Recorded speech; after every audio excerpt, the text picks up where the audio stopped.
A very good evening, our dear listener. Welcome back to the News Hour here on Explorer Online Radio. Malaika Kayes is my name, and I'll be bringing you the 9 p.m. news. In our headlines, President Museveni to meet in parliamentary caucus.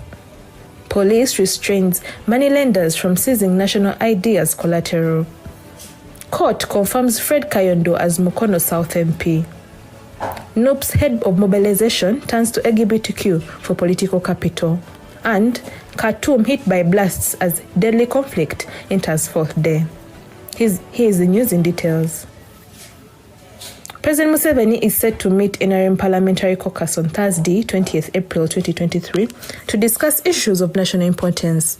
According to a letter signed by the government chief whip, Hamson Oboa, the meeting is scheduled to take place at State House Entebbe at 2 p.m. Among the main issues to be discussed include the recently passed anti-homosexuality bill. Fred Kayondo has been confirmed as the newly elected Member of Parliament for Mukono South. His seat was sealed today by the High Court in Mukono, which dismissed for the second time a petition filed by his rival, Wilson Malay, from the National Unity Platform. Kayondo, a member of the Democratic Party, was declared the winner in 2021 with a tally of 26,512 votes against Malay's 4,831 votes. But Malay petitioned the High Court in Mukono to nullify the results on grounds that he did not have the required number of voters to support his nomination. He added that while Kayondo was nominated as a candidate for DP, his campaign posters were printed with symbols and slogans of the National Unity Platform. Honorable John Mulimba, the Minister of State for Foreign Affairs in charge of regional affairs, this morning met with His Excellency Ismail Lateef, the High Commissioner of the Federal Republic of Nigeria to Uganda. The minister hailed the historic and progressive bilateral relations between both countries, and the two exchanged views on how to further strengthen bilateral cooperation in key sector areas of education, aviation, agriculture, oil and gas for the mutual benefit of both countries. Relatively, Ambassador Charles Sentongo, the acting permanent secretary at the Ministry of Foreign Affairs this morning, received and held discussions with Ambassador Friedrich Stift, the managing director at the Australian Development Agency, who is currently undertaking a working visit to Uganda.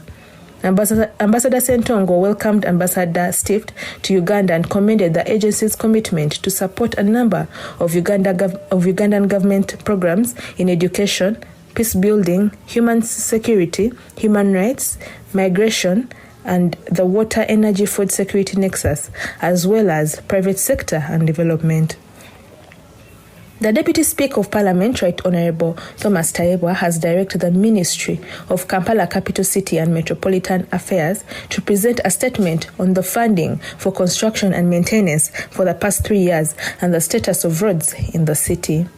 Tayebwa, who chaired the House today afternoon, gave accounts of several Ugandans on social media complaining about the potholes and citing reports that women are producing prematurely because of potholes. He said, "Imagine you're from sorting your tax issues at URA, you pass in potholes and break your shock absorbers. I asked myself, how ambulances navigate these roads, especially with pregnant women." The police have stopped moneylenders from confiscating national IDs, passport, warrant cards, or other documents as collateral from their clients to borrow money. Senior Superintendent of Police Fred Enanga, the police spokesperson, said they are concerned about the manner in which lenders often confiscate national IDs from clients to allow them services. According to the police, several cases have been reported in Buwenge district, Busoga region, Dokolo and Amulata districts, in the Lango sub-region and in the Greater Kampala area. The National Unity Platform's party national mobilizer and the head of the informal political sector at Kamocha, Fred Nyanzi Sentamu, has escalated mobilization to promote the rights of LGBTQ community.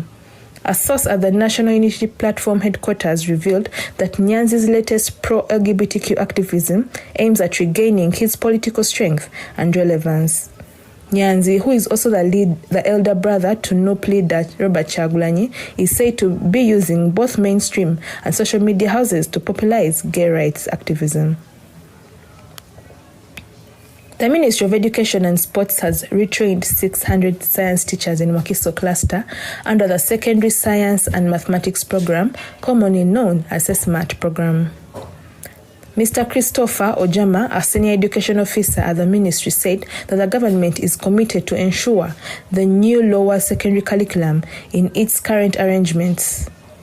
The training is designed to equip teachers with new skills in teaching students, getting key learning ideas, and how to formulate lesson activities which are informed.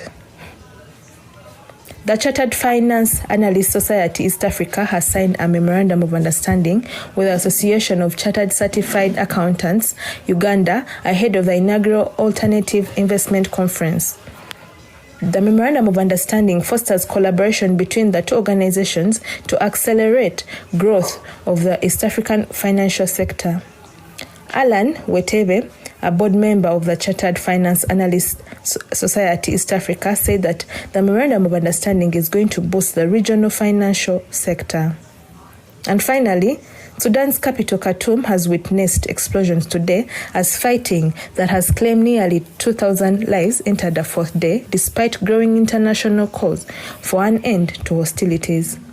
A weeks-long power struggle erupted into deadly violence on Saturday between the forces of two generals, an army chief, Abdel Fattah Burhan, and his deputy, Muhammad Hamdan Daglo, who commands the paramilitary rapid support forces.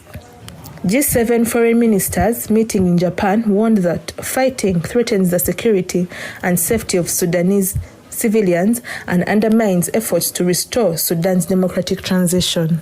However, it has all been in vain. Thank you for listening to ASEAN Explorer Online Radio, the home of reliable and authentic news. For more information, visit our website www.explorer.co.ug. Have a blessed week.